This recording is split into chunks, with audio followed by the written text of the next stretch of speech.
This is the Global Broadcasting Service, serving remote outposts since 1928. Hi, everyone. Welcome aboard the Walt Disney World Express monorail. Caramba, we have something really big for you today. Welcome, foolish mortals. Now then, hang on to them hats and glasses, because this here's the wildest ride in the wilderness. This is the DBC Pod with Phil Schoen and Jason Dodge.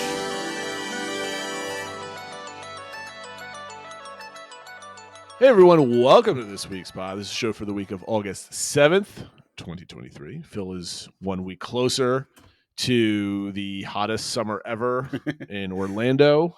Are you prepared, sir? I am getting prepared. I did buy some new fans. We've never brought the actual neck fans before, and we made sure we had plenty of cooling towels and stuff like that. Because just saw a post today that this is going to be the hottest week of the summer with real field temperatures of 115 degrees. So I'm hoping that there is a slight cooling in the next couple of weeks before we head down. But well, here's to brisk wind through Orlando through the whole trip. This show this week, we are going to play a new game called Would You Rather. I have not looked at these questions, but Phil has compiled a list of Would You Rather questions. I think it's pretty self-explanatory. I think we've all played this game in one way or another in our lives. Yep. And then this week, we're going to build a top 5 mistakes you've made as on your first trip as a parent. We're going to do this a little bit differently rather than Phil lists his top 5 and then me lists his top 5 and then we handshake and we move on. I've got a bunch of list of things. Phil's got a bunch of list of things. And then we're going to build a top 5 out of the collection of those things. Should be a little bit more entertaining. Remember to everybody out there, our social media accounts. Follow us on Twitter or X at the DBC Pod. Insta or Threads at the DBC Pod. And same as Facebook. And, of course, our YouTube channel where you get to see me beardless for the first time. I don't think a razor has touched my face, Phil, in about 8 years. And I'm sure everybody out there really needs to know that. But make sure if you are watching on YouTube, subscribing is great. But what really helps us out is if you give us a thumbs up and leave a comment. Even if the comment just says hi, that helps us get in front of other, hopefully new viewers. And we really appreciate your engagement. And of course, the ultimate place where you can join the conversation on a daily and hour by hour basis is on our Discord server, which is in the comments below or on Twitter or anywhere else that you find our content. Also want to welcome some new members to the community on Discord. Hazy, I'm assuming that's Philadelphia. I think so. Hazy, PHL. And on YouTube, Dave L. Thanks, guys, for joining the community. Hope to see you engage soon. So, Phil, here we are. And I want to know what's going on in your Disney World this week. What's in your brain? Yeah, so one big topic that I've seen people talking about and I've engaged in is related to the Haunted Mansion. And I kind of have bucketed this into a little bit of a larger topic of basically how important as Disney fans, as theme park fans, are non-canon or non-official storylines to experiencing Disney attractions. To give some background to that, as I think most people know, Disney had previously announced, I believe at D23 last year, that they would be adding in the Hatbox Ghost to the Haunted Mansion in the Magic Kingdom down in Florida. He's already in the one in Disneyland, but he hasn't been in Florida yet. However, it was recently posted by Disney, I think on July 28th, that he would be appearing and he would not be coming. There were already rumors starting about this, but he's not going to be in the Haunted Mansion at the same spot as he is in the Disneyland version. Uh-oh. So in Disneyland, you see him right as you're leaving the attic before you go down into the graveyard. He will be appearing near the endless hallway scene in the Florida version. And since that announcement came out, they've started doing some work on that. People who rode were seeing an area curtained off, and actually now the Haunted Mansion is closed as we're recording this for a couple days. My understanding is to replace the conveyor belt at the end when you're leaving the ride. But I'm sure they're also going to be doing some work getting the Hatbox Ghost in there.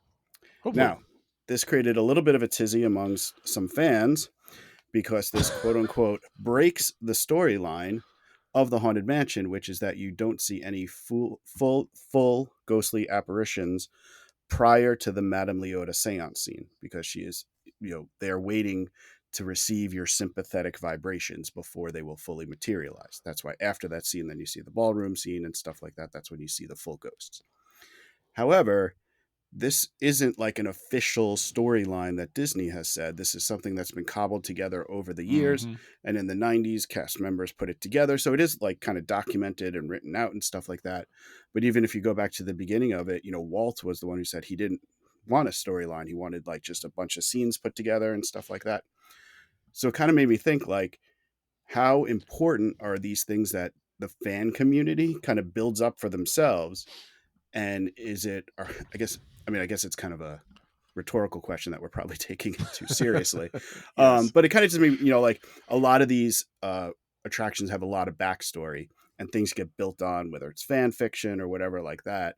And how important is that to you, Jason? Maybe I'll ask you, these sort of like world building that happens, that some of it's official, some of it's not, but does that impact your enjoyment of an attraction?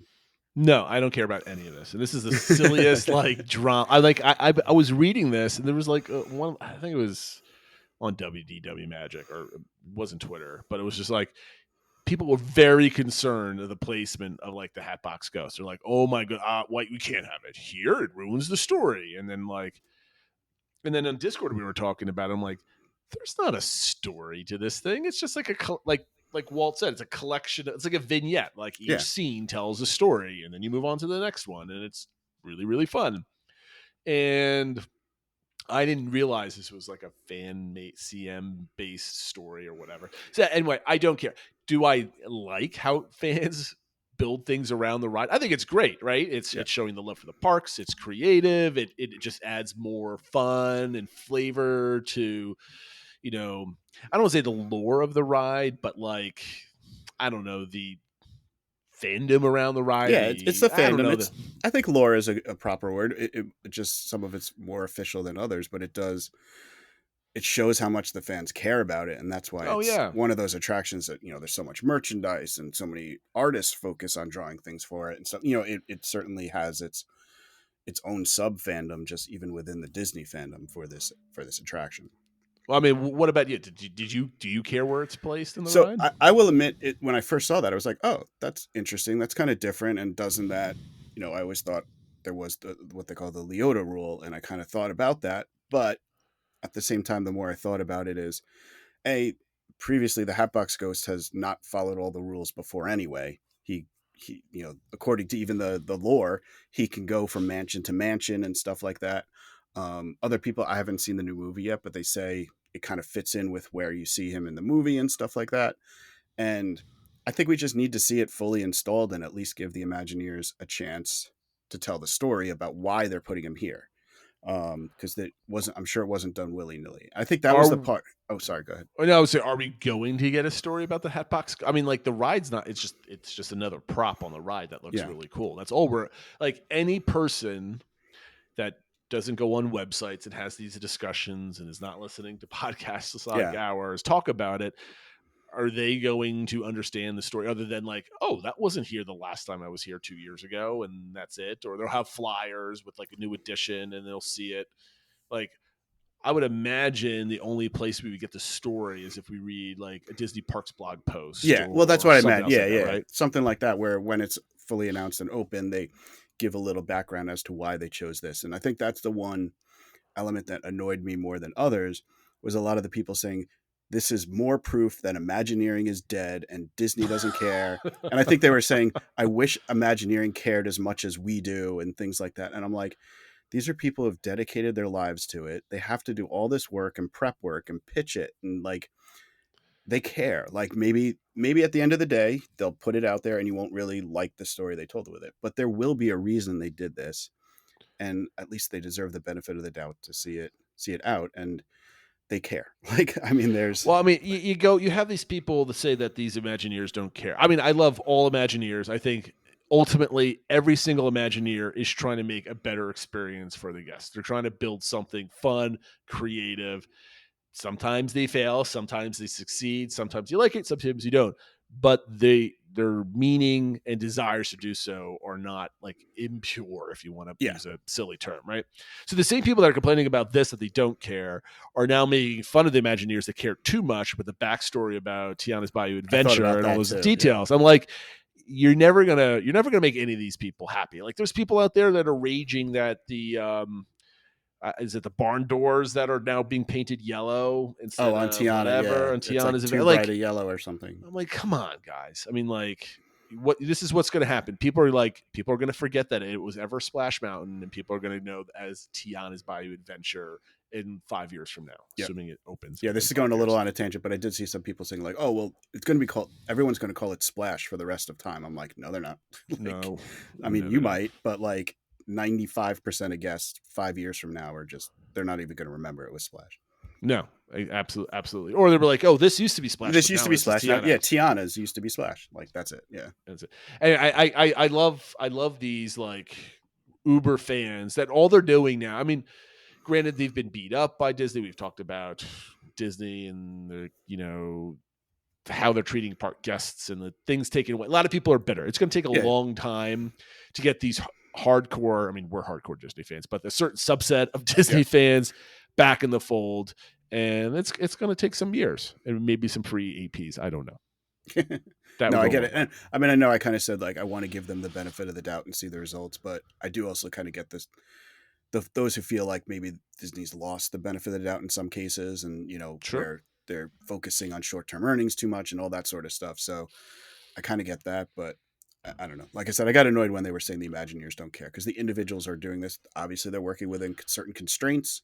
Some of it's structural, infrastructural, all that sort of stuff that we don't even know. But they're doing the best they can, and they do care. I mean, the Haunted Mansion is. Most of those Imagineers become Imagineers because they're Disney fans, right? It's like, so I'm sure they're doing the best they can, and they do care that it's not willy-nilly.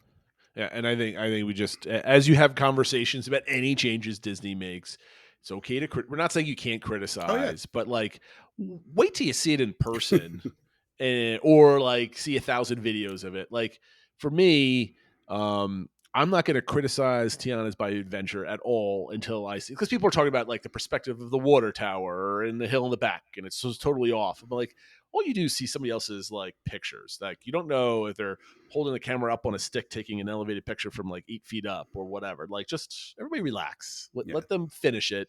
And then if you ride it and it's absolutely like ruins the whole ride for whatever silly reason, then you can talk about it. But like, you know what? Until then, just chill out. That's what I want to say. Okay. Okay, I got that off my chest. I wanted to talk about this week. So there's something going on in the Disney community, and it's starting to kind of be picked up a bunch of different places. And I don't really want to get into the details. That's for other people to talk about, and I don't want to talk for anybody else. But essentially, there was a major disruption and some not so good things happening by one of the major owners of a very old blog and a very large community, which kind of and I'm trying to phrase this the proper way. So on a top level, we consume Disney blogs, websites, videos, and we've been doing it with the same people on the screen for decade plus, right? So we bring these people into our homes and we trust them for Disney advice, Disney knowledge, and entertainment about Disney because we're so passionate about this. You and I are here today because of all these people, right? We wanted to give our own little tiny piece to the public back. And what's going on right now is like how important or unimportant are this content to the Disney community overall, right? Whether it's podcasts, the 5-minute reels that you see on YouTube or TikTok, are these truly important pieces to the cog of Disney fandom? Like, would we still be Disney fans in 5 years if we don't have any more YouTube videos of like Disney vloggers like All Ears or Disney Food Blog or anything else like that? And I mean, or would we still be fans and would we be better off without a lot of these things? And before I let you kind of talk about it, Phil, my whole point is there's no like standards. There's no like ethics. Like if somebody messes up on like ABC News, you're going to have NBC News, CBS News, all the different, like everybody's going to hold each other. There's nobody in the Disney blogosphere, if you want to call it that, holding anybody accountable for the quality of their content or whether or not there's no ethics. Like if they make a mistake or they say bad things or whatever, there's no one there to make sure they kind of correct their statements. So Val, before we kind of even go even further about that, what do you think about the videos and these vloggers as part of the, I don't know, zeitgeist that is like, Disney fandom? Are they super important to it, or could we survive without it? It's an interesting question. I mean, obviously, I think we could survive, but I do Yes. think that having people that um, bring the parks to the people at home that aren't able to go to the parks or aren't there is important to building up the community and helping people. We talk quite often like how do you keep your fandom, how do you keep your excitement level, like when you're not planning a trip, when you're not there. And I think those things help. Do we need as many of them that are there? Probably not. Mm-hmm. But I do think the idea of like people that help bring the parks to people that are home is important, whether it's through those YouTube videos, whether it's through a studio show, whether it's through news and reporting and stuff like that. I think that helps. Um, but there is also that fine line between what is kind of like fandom type content versus what is like news and journalism. And I think that always gets a little tough because a lot of things get presented as if it's like news and journalism, but like you said, there's no necessarily accountability. And like, yeah, word might spread like don't trust this site or this site's that sort of thing. But if you're not really listening to other sites, like you don't know, like how do you know Right. who to trust and stuff like that. And I think that's the big thing with this topic that's going on this week is just I think trust comes into question a lot. Trust in the judgment and the motives of the people that we're trusting and Yeah. bringing into our homes. I completely agree with you. Like being able to watch like Resort TV One, right?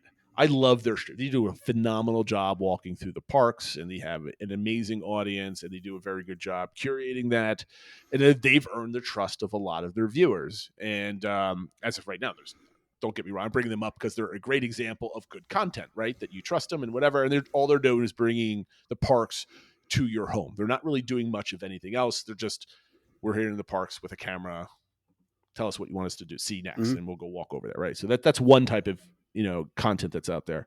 But there's really no trust. There's are a few trusted quote unquote professionals that hold themselves to a higher standard that are in the marketplace, and I can only think of two people that fit that bill.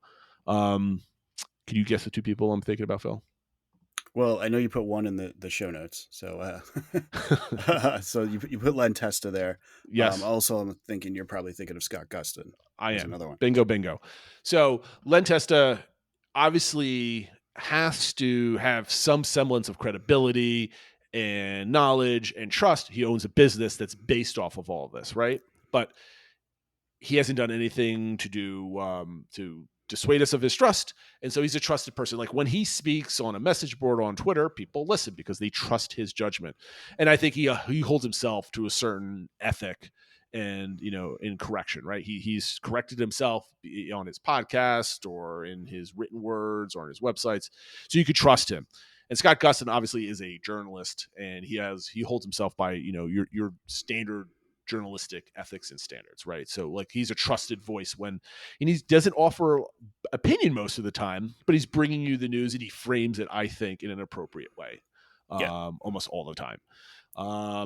But then you have for example, then you have all these other websites like allears.net, and then you've got what was the spin-off lady, Mammoth Club, I think it's she went on to. I mean, it's well-produced content, right? I mean, you could produce shows now and make them look utterly professional, like it's, $1 million production in like a giant, studio like CNN or like, any kind of morning show or something like that. And I think because they're hunting for the YouTube algorithm, the clicks and everything else like that, I think the issue is now they're motivated to get people's eyes rather than bringing them good content, and I think that's also what's tainting a lot of this. It's that everybody's changed. There's no accountability for their content because they want clicks and views and they want that ad money. Is there a way we could potentially, through like Disney having like their media pass and all this other stuff, kind of put a gold star on some of these people? Like Disney vets them background check maybe or whatever, keeps an eye on their content to make sure, you have the gold standard. Like back in the day before Elon Musk bought Twitter, like a blue check mark kind of meant something. Maybe, do you think Disney needs to do something like that with all the other media people that are out there? It's an interesting idea. I mean, I know they do that for travel agencies. There's like the earmarked travel agencies and stuff like that that kind of shows that they're recognized as, a legit travel agency and stuff like that. So maybe they could do something like that. Is it necessary though? That's my Yeah, question. because I don't know how much that counts when, they could do all those things and everything. I mean, heck, the person, the whole thing that we're talking about, I know we're talking around in circles, but it's obviously everything related to, Dreams Unlimited and the Diz boards and Diz Unplugged and stuff like that. They're an earmarked company. The person in question was president and CEO of that. So bad things can still happen, right? So, I think it's just trust gets built up over time, and hopefully the places that, aren't worthy of that get found out and it goes by the wayside, and it's the people that are truthful and obviously still need to bring it in an entertaining way and that sort of thing, but do get more attention and stuff like that. So it's a tough one because I think it could count for a little bit, but it'll only go so far. Yeah, I mean, there's a lot of other newscasters, I don't know, whatever, video casters, whatever you want to call them, on the internet that get tons and tons of views. And every time you go on YouTube, if you're watching a lot of Disney material, you see them on your suggested, scroll constantly.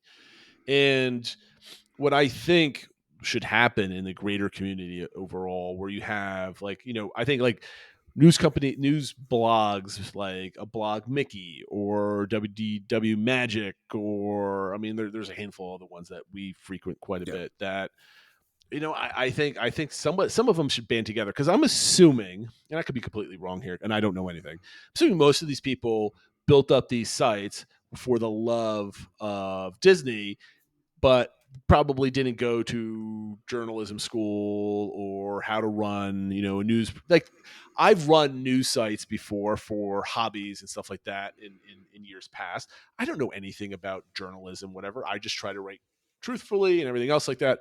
And these folks do a fine job, and I do not want to disparage them whatsoever. I rely on them on a daily basis to take great pictures and keep us updated. I just think there needs to be some sort of ethical standard out there, whether it's not official from Disney, but people get gold stars, because everybody's so isolated in each community. Like most people are terrified of mentioning other sites on every different platform, right? If you're on WD Magic, forums, you can't you can't talk about anybody else's podcast because it's against the rule. You're promoting your own content. And if you're on the Diz, like if you breathe the existence of any other Disney community on there, you get banned and tossed off. And there's no crossover between Lentesta's show and then another podcast or anything. There's no crossover, right? So everybody's isolated in these silos and shows, and there's really no, I don't know. There's when I mean, I hate to use cable news as an example because that's an awful industry, but when one company does something poor, another company brings it up, and they're not afraid to mention or use video from other places. So I think if the community overall kind of blends together a little bit, it's not terrified of losing a click because you actually put a link to somebody else's material on it, I think we'd be healthier overall. What do you think? Is that something that the community needs to change? Or, I mean, I doubt that ever changes, but I think it'd be. Yeah, I mean, when it's somebody's livelihood, right, they got to kind of protect their turf a little bit, and I do get that. Like I said, I think the best thing that we can do is just places that really are truly just clickbait and not worried about reporting facts, get called out for it, and people start losing they start losing credibility, and they start losing fans and people that follow them. I'd also like to see more and more places that maybe honest mistake, they heard it wrong or something like that, or just got worded wrong, to put out a correction and say, we got that wrong, here's the correct thing. I think people value that and want to be able to trust things and not feel like people are scamming them out of the truth and that sort of thing. So yep. I mean, I think it just takes over time, and I think there's places that are more trusted than others, but yeah, it's just tough. And I think at the same time too, I mean, it's like regular news too, right? I mean, they're still based on Yes. ratings and stuff like that too.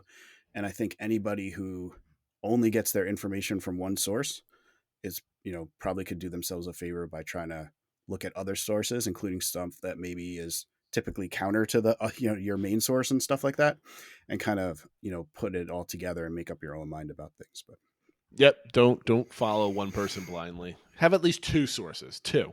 That's it. At least two. All right. We'll close this one out. I mean, this story is kind of growing, so we'll see. Or no, it has grown, and Yeah. it certainly has legs. We'll see what the ramifications of, if anything, are out there. And keep your ear to this podcast. Maybe we'll talk about it a little bit more down the road as things get, I guess, safer to discuss. All right. Let's move on to.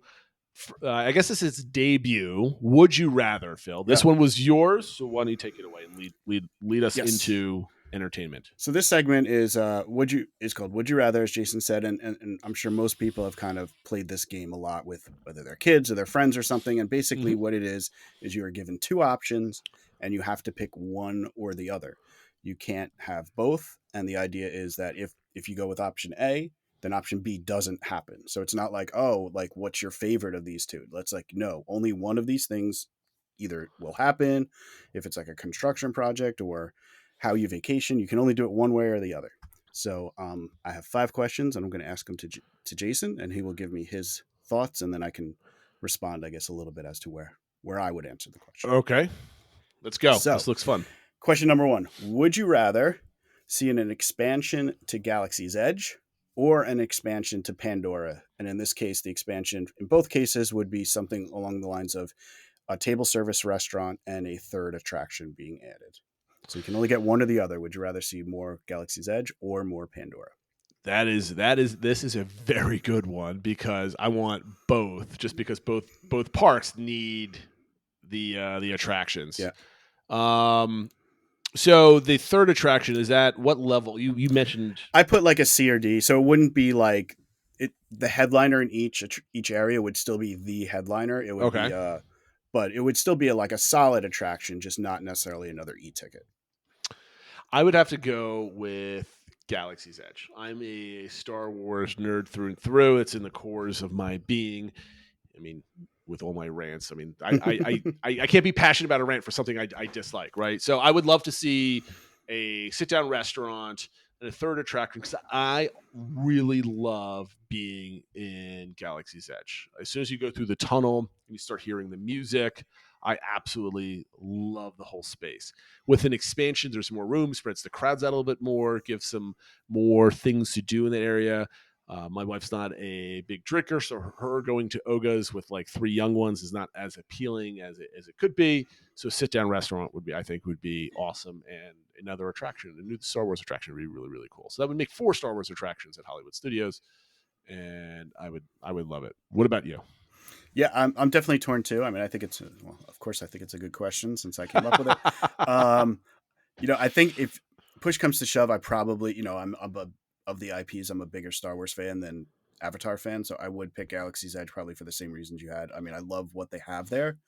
I'd like to see more of it, and kind of now that they've learned sort of like what people gravitate towards, what works the best there, and now they can kind of do like another bump onto it. I think it could work out really well. I mean, yeah, I think the one caveat I would say is like if they do expand Pandora, it probably means they're reinvesting and making Animal Kingdom more of a nighttime park then too. So if you kind of couple that together, I would love that. But taken in isolation, I would pick Galaxy's Edge. Okay, I mean, obviously your answer is phenomenal because you agree with me, so I have nothing further to say. Now, it's just a shame that we condemn Pandora, which is a beautiful, beautiful land, to never changing ever again. Yep. So blame us if there's never if it doesn't happen. Yeah, exactly. So this is the next question is about how would you prefer to vacation, and this kind of comes with a little bit of a theme that you had in another topic that we might get to next week. Also a topic on, I guess, a little spoiler or self-promotion. I was recently recorded an episode of the Happily Everything Disney podcast that will be coming out soon, and we were talking about the anatomy of a shorter trip because they tend to do longer trips on that show. So what I wanted to say is, would you rather visit for 2 weeks to the Orlando area, and you have passes for as many days as you want to both Disney and Universal, but you're staying off-site and you have to be on a pretty tight budget when it comes to food and souvenirs and all that sort of stuff. So you don't get a lot of extras, kind of like getting the best bang for your buck out of that. Or stay only 1 week, but you're staying on property at Disney in a deluxe resort, have a little bit higher food budget and that sort of thing, but you only have 4 park days to Disney, no Universal. So it's kind of like, do you want more kind of like a Disney, spend more time at the deluxe resort and only go to Disney parks for 4 days? Or do you want 2 weeks where you get to go to the parks as much as you want, both Disney and Universal, but you don't really get a lot of those extras and you're staying offsite? Does my offsite whatever hotel house I have pool and amenities that I can, Sure. enjoy, or is it just a room? No, it's a nice hotel or a nice resort or house or something like that. It's Okay. just not on property, and it's not, it's not like the Four Seasons or something like that. Sure. But it's a halfway decent. It's a place you could definitely spend time at the pool and stuff like that. It's not like a motel on the side of the road or something. See, this would have been a terrible question if you put 5-day park ticket, but you put 4, which makes this an extreme challenge.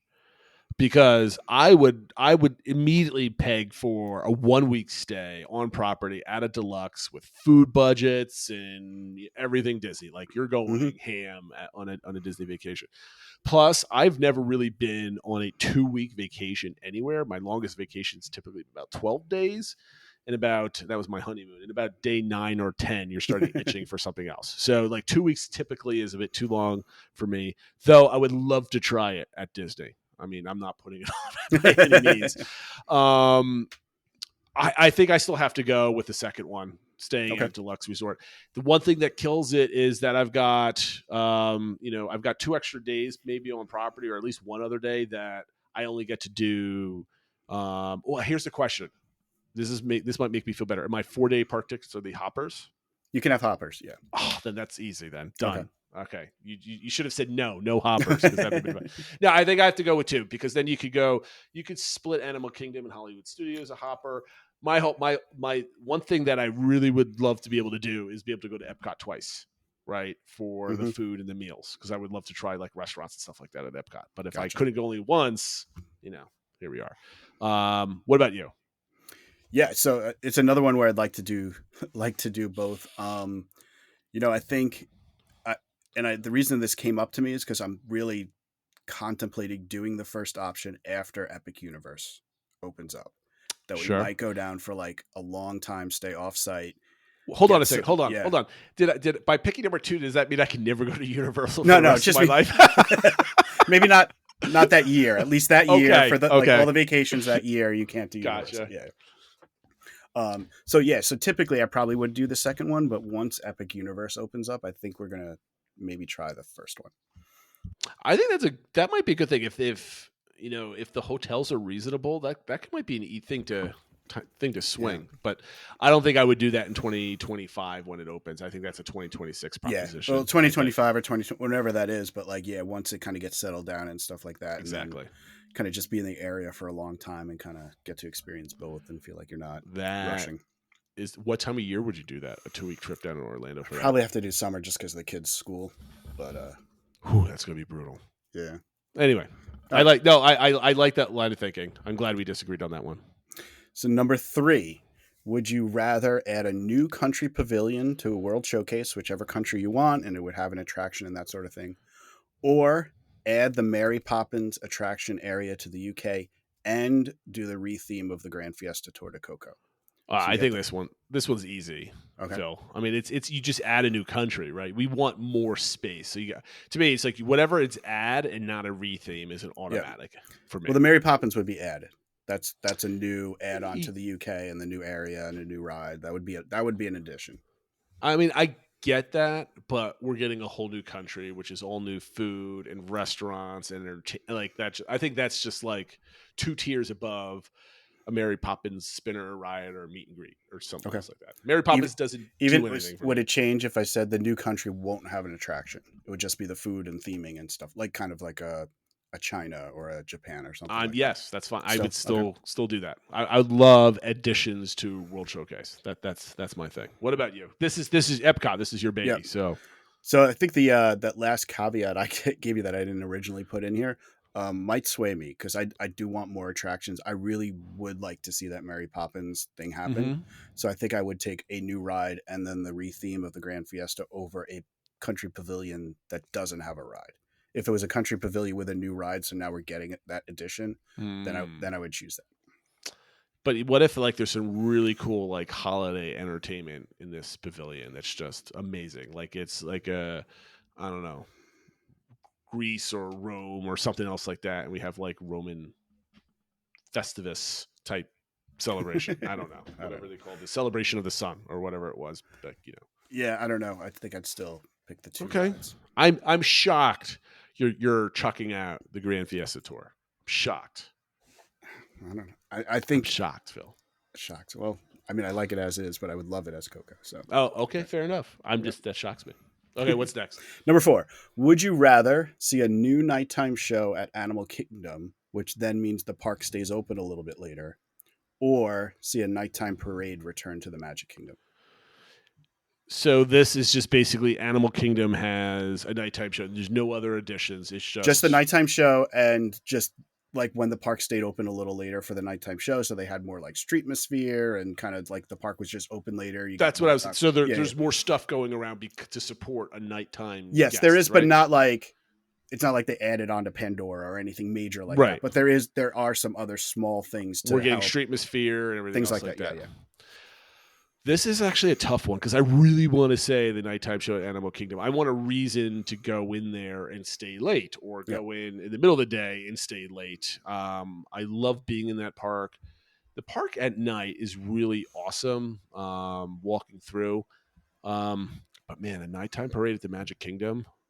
But the only issue I have with a nighttime parade at Magic Kingdom is that there's so many people in the hub as is. I don't know how they would do that properly, and that's probably a good reason why they don't think that's do a right? very big reason they don't do it. Yeah. So I have to go with the Animal Kingdom option only because I don't think the Magic Kingdom could actually do it unless we do something like we talked about, was it last week or the week before, about putting projections all around. Man, it spread out those crowds. Like you have to find out a way to spread out the hub before you do anything else like that. Okay. My answer would be the same. I think it would be for the exact same reasons you gave. I think I don't, as much as I like the nighttime parades and I like them more than daytime parades, especially if it was paint the night. It doesn't really change how I visit Magic Kingdom or anything like that. That it already gets the crowds. Whereas adding the nighttime show and stuff like that changes how I visit Animal Kingdom. What if the parade happens during fireworks? If you either be looking at the castle or watching the parade to the music and everything else. That'd be interesting. Does that change your answer?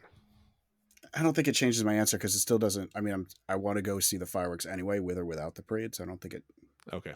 But no, it's an interesting thought, at least as far as the crowds and stuff. The other idea I thought was, what if they did the nighttime parade twice, once before fireworks and once after, to help spread the crowds? That's way too much money for Disney. And number 5, the last question.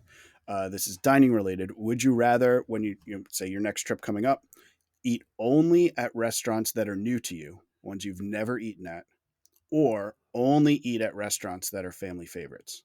So you basically either get all new or no new, all repeats. To me, it's all new, right? I always want to do new ones, but I always kind of gravitate towards the character meals that I've had good memories at. Kids are getting a little bit too old for that. They're extremely pricey, and I don't want to pay for them anymore. And my wife and I were already talking, like, whenever our next trip is, still haven't booked anything. We're going to go inexpensive on the food, right? I don't think the kids appreciate sit-down meals. Well, my oldest probably does, but my son and my youngest daughter don't, certainly at 5 and 8. Yeah. So I think our next trip is going to be heavy snack and quick service related anyway. So, but same thing there. Only new. What's so that? It could only be new quick service then.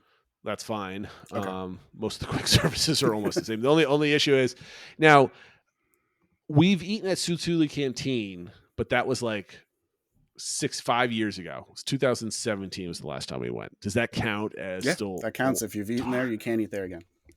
I'm trying to think. What if I've eaten everywhere? That's a quick service restaurant. Or am I like scraping gum off the wall or something? You might here? have to. Yeah. I don't know. Man, I'm like Elf in New York City here. What about you? How are you changing things?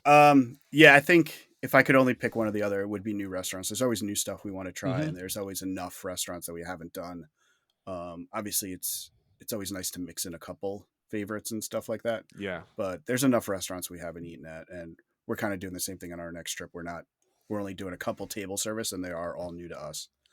So if we could only do one of I will say with the quick service, it makes it harder. Like it's like, okay, sorry, you can't have Dole Whip this trip. Whatever. It's like that's rough. Yes, but I think I could still manage it. So if it had to be one or the other, it would be only new.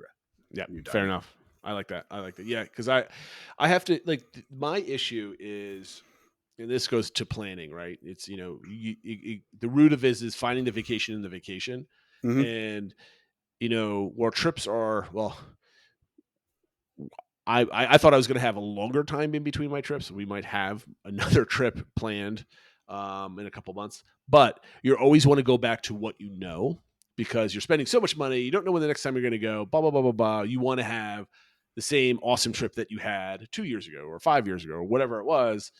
And you don't force yourself to do things differently because what if it's not as fun? And then you kind of get soured on your vacation. So I think that's forcing yourself to do something new is probably a healthier thing for your vacationing anyway. That's my opinion. Yep. All right. That was a good game, Phil. I appreciate that. That actually got me thinking. You picked really good ones. If they weren't, other than the new restaurant and the new country pavilion, I had to think about all of those for at least 3 seconds. Okay. That's pretty good. On to our next game. Top 5 mistakes you made in Walt Disney World on your first trip as a parent. So in all the old forums that we've always been on, I always liked giving advice to people that are on the first trip as a parent, because there's a lot of potholes that you could step into and you get a flat tire very, very easily. I've avoided some. I've had a couple of mistakes in my past. And the way this is going to go is I've got 5 spaces in the show notes. How many items do you have jotted down, Phil? I jotted down 5. I will say like a couple of them are maybe similar. That could be maybe grouped together or something like that. But yep. Okay. So I've got 5 too. I think the best way to do this is I'm going to say one and you say one, and then we're going to put them on the list, and then we're either going to bump some down or replace them entirely. Okay. All right. So I'll go first. And my first mistake I made to Walt Disney World, this is in 2015. I had an 8-month-old and I had a 2-year-old, and we only brought a single stroller that didn't recline. Oh, and that was a terrible mistake. Now, we had brought the harness for the 8-month-old to kind of sit on our chest or back or however we were going to do it. And the stroller leaned back a little bit, so our daughter took a nap in it, but not having the double was a big, big mistake. And I realized, we could just hold the baby, or my wife would hold the baby because she was still breastfeeding at the time. That was a very big mistake. So if you're out there as a parent of 2, bring the double stroller, even if the oldest is 5 and the younger one is 2, where it definitely needs a stroller. Still bring the double stroller. I think the cutoff for stroller is maybe 6 at this point. We cut it off last year when my daughter was just about to turn 5, and I probably could have used it a handful of times, but we toughed it out. That's always my advice when people ask about it, when they have a kid in that age, and I'm like, if you're not sure, bring it. Worst case scenario, you just park it somewhere, and then you have it if you need it, but you'd rather do that than not have it and wish you had it. So I think that's a good one, not having either the double stroller or the point you mentioned about a stroller that reclines. I know sometimes people just get the hard-backed ones, or they bring a really cheap umbrella stroller or something like that. Something that your kid is used to, that they'll find familiar and can lie back for a nap is key. Where are we putting this on 1 to 5 as of right now? This is the Put biggest it in the middle. mistake or the middle. So we'll do 3. 3. Yeah, put it as 3 for now. No double stroller. So these can always be moved, Phil, right? So Yep. we're starting off as that's number 3. What is your first one on the list? So I put not taking enough breaks. That's probably on everybody's list. Yeah, just you have these like same thing, like, oh, the kid's little, they'll just take naps in the stroller or whatever like that, and you still like, but we'll still try to, especially when you have maybe like a couple kids, like one little one, but the bigger one, you're like, yeah, we want to take that one on all the rides and stuff like that.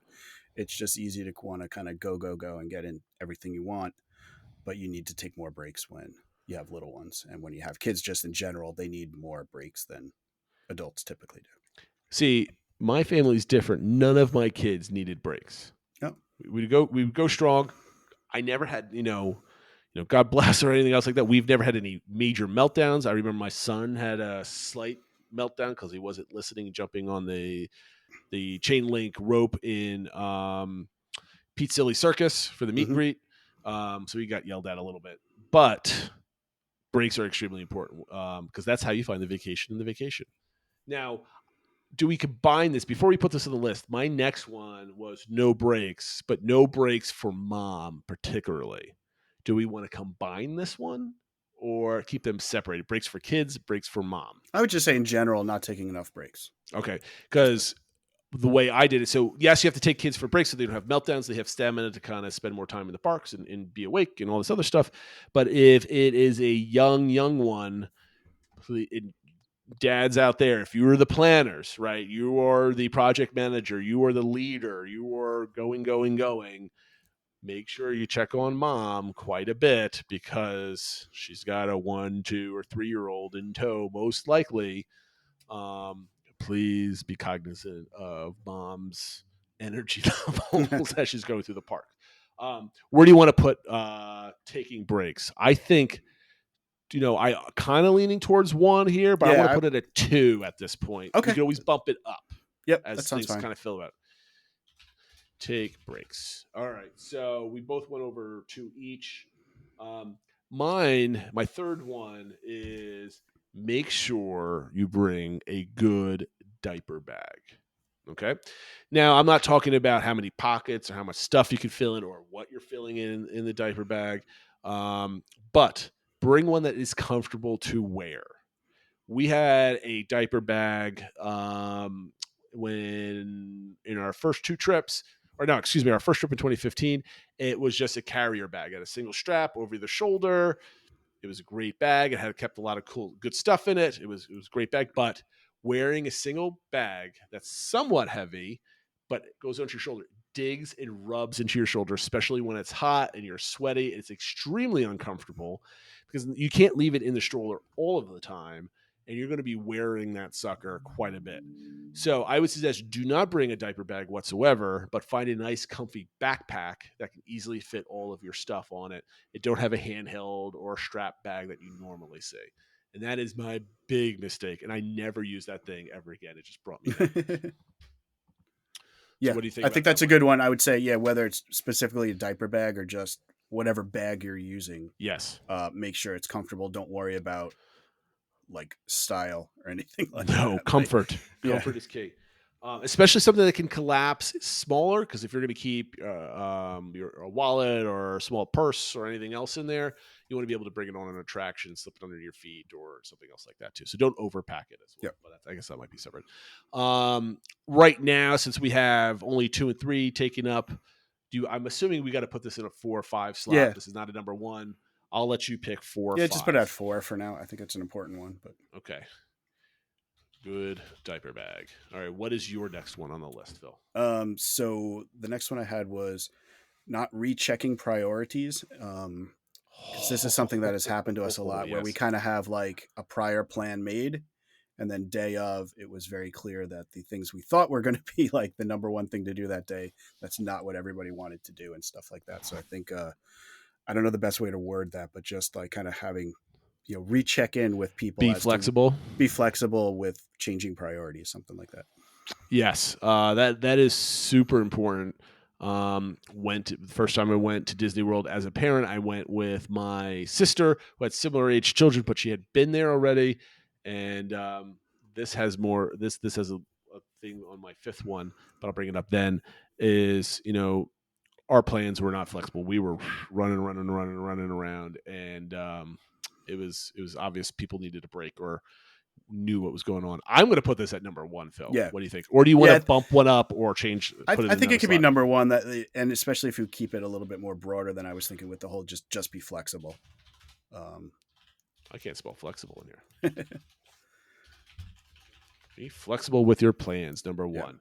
Okay, my next one. I'll change. I'll take my fifth one and make it my fourth one on my list here. Is not the mistake is not having a concrete plan. Meaning, it's a complete opposite, right? Like you need to come in having a plan, but you need to be flexible with that plan, right? So with children, you could go to Disney World and not have a plan and just kind of do things, right? Just have fun, go wherever your heart might want to take you. I did this with an adult only trip last summer where we had an outline of what we wanted to do, but we just had fun within that structure and we changed it, whatever. With children, you need to plan out everything, I think, to a T, but be flexible. So you know where you're going to go eat, where you're going to go take breaks, be near bathrooms or first aid centers or what do they call them? The baby care centers. Baby care centers, thank you.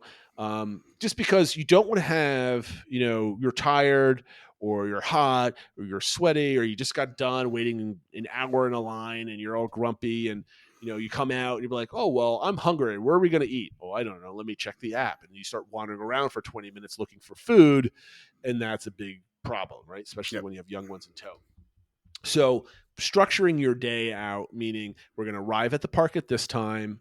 We are going to eat lunch here. We're going to eat dinner here. Even if you don't have ADRs, maybe they're just quick service. Have a list of 2 quick services that you could choose from. So you're not spending time searching for something with cranky kids in tow. You know exactly where you're going to go. You can hustle the kids over. Oh, we're going here. Keep them engaged. Boom, you're there, and they're getting something to eat. So having a plan is essential. Yeah. I mean, I agree with that, especially the idea of having like plans, plural, that like kind of the example you said, like not that at 11:45 we're absolutely going to eat at this place or whatever. It's just like, okay, for lunch, here's like 2 to 3 options that I think most of the, we've talked about it and everybody probably can find something to eat there. Yes. Okay, as we're approaching lunch, let's talk about where we want to eat and kind of figure out what the plan would be, that sort of thing. So have some, like, I guess it's like do some research and have some general plans or ideas. I made this mistake in our December trip. It was our Animal Kingdom day. We had an early Tusker House dinner lunch. It was like 3:30 or so. And we got to the park late, probably around like 10. So everybody had like a breakfast bar and a yogurt back in the room.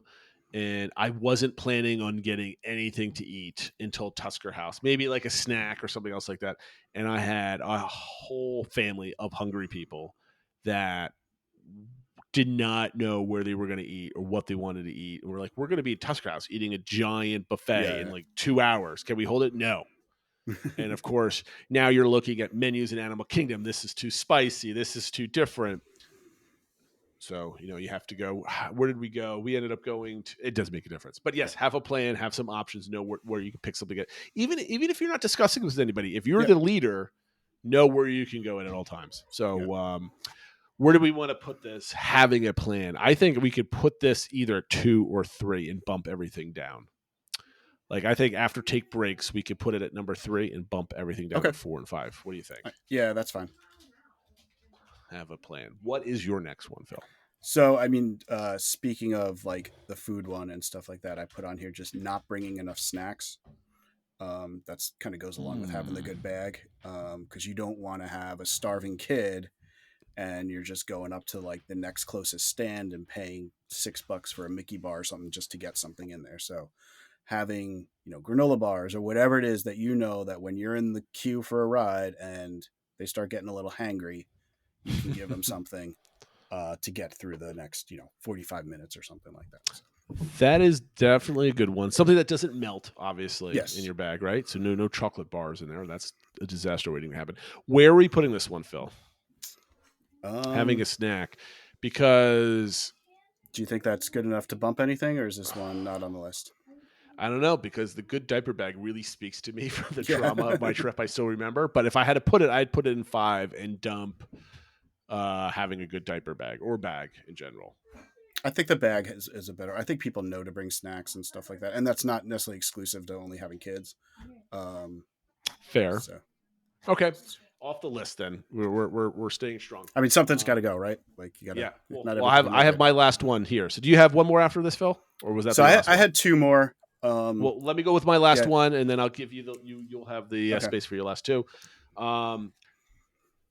When you have children, it is imperative that if you are at the Magic Kingdom, let's say, or any fireworks show, go early and find a good viewing area, even if you have to go an hour early. 2 things that this helps you with.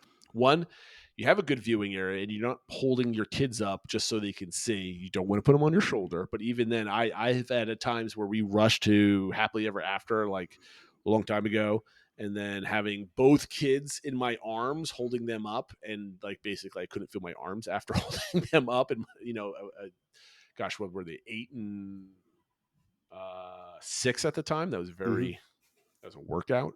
But arrive to your fireworks, find a viewing area, and just kind of relax, because now you can actually sit down and relax for an hour. And like my kids danced in front of the castle. We were there for an hour before in the hub. That was really fun. We had some great pictures from that. So plan accordingly. Get to the fireworks or nighttime show ahead of time and find a good spot. Do you think that is good enough for our top 5, Phil? So my initial thought is no, not Okay, because I like kind of agree. your experience isn't valid or anything like that. But I've also had some where we've done that, and then people come in at the last minute and stand in front of you, and then your kids have an awful view and everything. So true. like, while it's good It can advice, backfire. it can backfire, and then the kids are like, "Wait, we just wasted an hour," like that type thing. So that's one True. reason why I think it maybe does make the top 5. And that's why you have your stroller just Yeah. kind of sitting there, and then you fold it up at the last minute once everybody else has not crunched it. Yeah. Okay, so yeah, I won't put that on there. You said you had a couple more. Yeah, one of them kind of probably fits in with the whole like being flexible and stuff like that. But just trying to do too much, and kind of thinking you can get more done. We definitely had that on our one Disneyland trip where we wanted to like get to everything that was unique to Disneyland, and I think we overdid it and kind of tired out the kids. But that probably fits in with some of the things we were talking about with planning and stuff like that. Yeah, I mean, but that's different. Like, don't go nuts, right? Yeah. Because the first one, you know what? I can't make the list because like 1, 2, and 3 have shades of all of that. Yeah, exactly. Yeah. And just before you get to your last one, let's just go through all top 5 and see if your 5th one or your last one makes the list. Number 1, be flexible with your plans. Number 2, take breaks. Number 3, have a plan. 4, have a double stroller. That was my biggest mistake, was not having a double stroller, and having a good diaper bag that's ergonomically fit and nice, that you could be wearing it all day and not really feel it.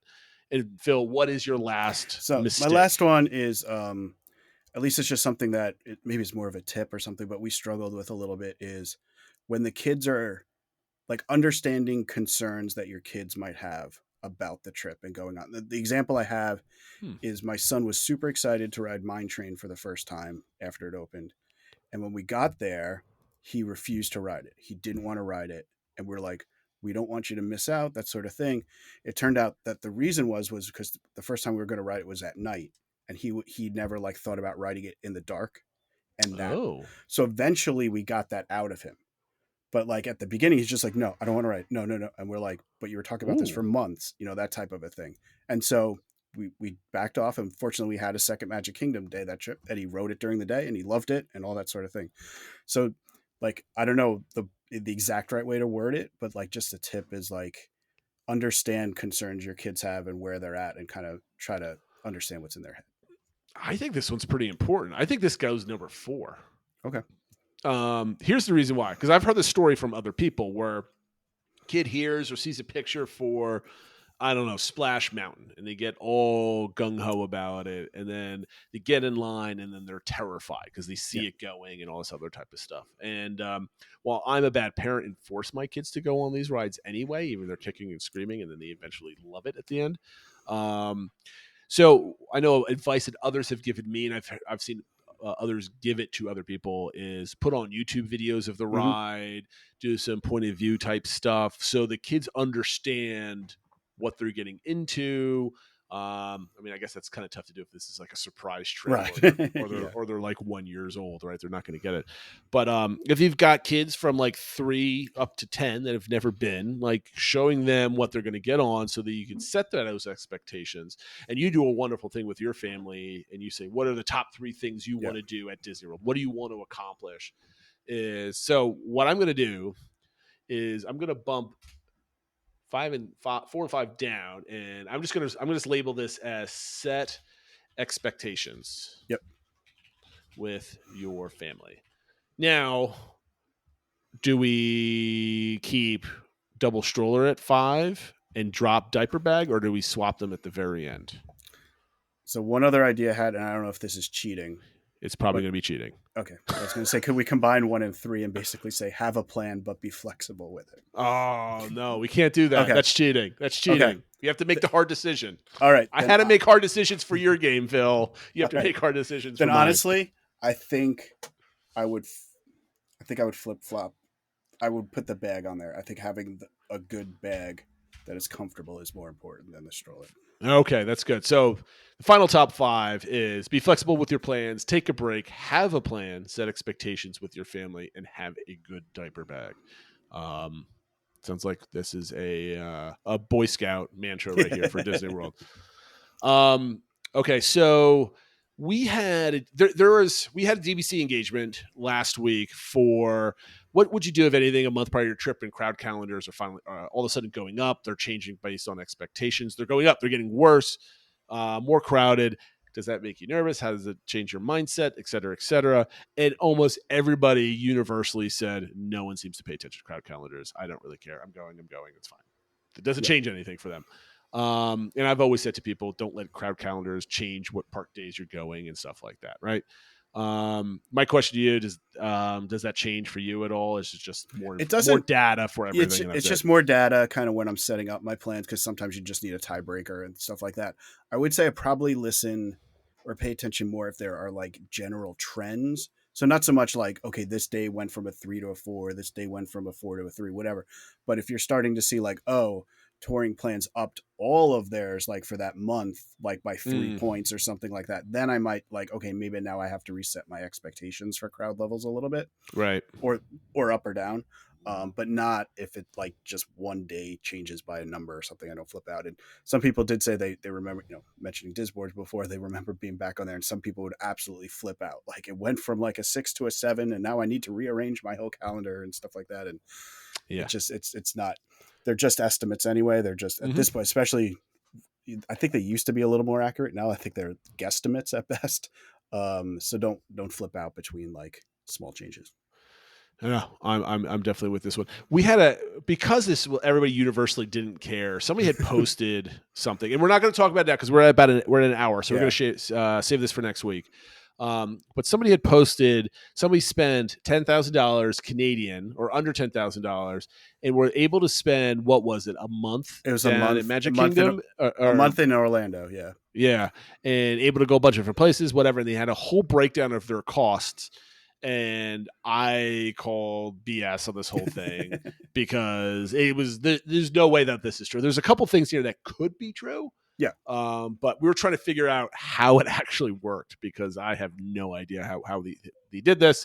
And if this is actually true, this person wasn't a magician. And I want to learn this person's ways, because they did a good job. But we'll go over all the details of that next week, because I think I could spend an easily 10 to 20 minutes on this.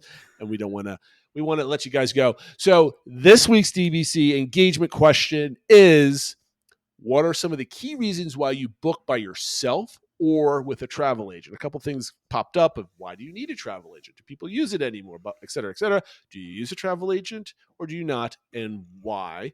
And if you do work with a travel agent, what are some of the main reasons why you do it, other than, maybe it's their friend, it's your friend, and you're just, it doesn't cost you any extra money. Like, what are the real reasons that you would use the services of a travel agent? So I'm curious, everybody out there. I suspect, Phil, that I know some people use travel agents, but I suspect that most people are like, I'll book it with you, but then they just kind of take over and do everything Yeah. themselves anyway, right? Those are the type of people, especially that- amongst the our engagement community. Probably. Exactly. But I'm curious to see what it is. I have a couple answers for this that I was grateful for a travel agent when we were doing a bunch of different things. So there is a good reason. We'll talk about that next week. Okay, sounds good. Phil, do we forget anything, or are we wrapping this? I think we're good, but just Jason mentioned the social media stuff at the beginning, but like obviously we've been changing around our format. We have some of these new games and stuff like that. Let us know what you're thinking. Let us know if there's ones you'd like to see us repeat, or if you have your own ideas for different segments. Yeah, absolutely. We're always looking for new cool things that we can do to entertain you guys out there. That being said, thank you for listening and watching. Have a great week, and we'll see you next time. Take care, everyone.